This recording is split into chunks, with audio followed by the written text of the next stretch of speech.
मेरा जो घर दूध बंदा देता है वो दूध कड़वा आने लग गया है। वो कहते हैं जो जड़ी बूटी यहाँ पे नज़दीक ही है वो खाती है भैंस तो वो कौड़ा हो गया। मैंने उससे कहा, उसने उस टाइम मेरे घर में आए थे फार्म से वो मैंगोज़, मैंने कहा मैंगोज़ ले जाओ और ये मिल्क शेक ले आओ।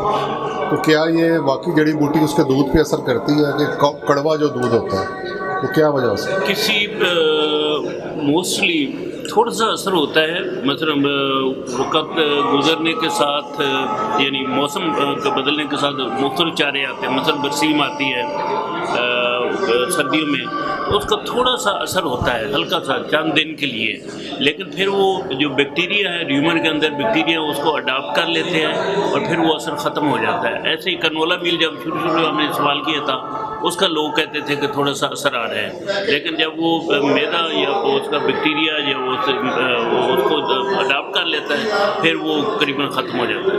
जड़ी बूटियों से कोई ऐसी नॉर्मल किस्म की जड़ी बूटी हमारे नहीं है, अगर वो उसका जायका वो बदला हुआ है तो इसका मतलब उसमें कोई केमिकल डाला हुआ है, या बाद का ये हो जाता है कि बैक्टीरियल लोड की वजह से भी उसका जायका बाद का तब्दील हो जाता है। लेकिन ज़्यादा जो है वो कोई ना कोई केमिकल ऐड किया जाता है उसको प्रिजर्व करने के लिए, उसको डाइल्यूट करने के लिए, तो गालमन मेजर वजह जो है वो यही है। दूध ख़राब हो यानी कि जायका चाहिए तो कॉन्शियस होना चाहिए फ़ौरन। बिल्कुल, वो उसमें कोई ना कुछ मिलावट हो रही होती है और मिलावट अनफॉर्चुनेटली हर जगह हो रही है। सही। चाहे वो मल्टी नेशनल फैक्ट है, से मैं ज़्यादा बात कर रहा हूँ, मल्टी नेशनल हूँ कंपनियाँ या इधर की लोकल हूँ, सभी कर रहे हैं मिलावट कर।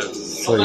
वो मल्टी नेशनल कंपनी इस तरीके से करते हैं, बस हमारा भैंस का दूध है 7% फैट है, रिक्वायर्ड जो है मार्केट में जो ये फूड वाले पंजाब फूड वाले करते हैं वो 3.5 पे करते हैं, कम अगर इतनी होनी चाहिए। अब ये वो गुंजाइश है उसमें और पानी डाल लो 3.5 कर लो, और उसमें अगर क्या नाम है फिर SNF वो कम हो जाती है तो वो उसमें SNF और बनी बनाई बातें डाल लेते हैं, तो इस तरीके से किसी एडल्ट्रेशन नहीं होगी, जो नेचुरल दूध तो न रहा। सही। तो ये एक्चुअली तो यह है कि मेरे ख्याल बफलो और कैटल का दूध अलग-अलग बिकना चाहिए, ब्रांडेड हो, ताकि वो टेस्ट भी हो सके, पता भी चल सके कि इसमें पानी मिला हुआ है या नहीं। सही। चलो बहुत शुक्रिया, थैंक यू।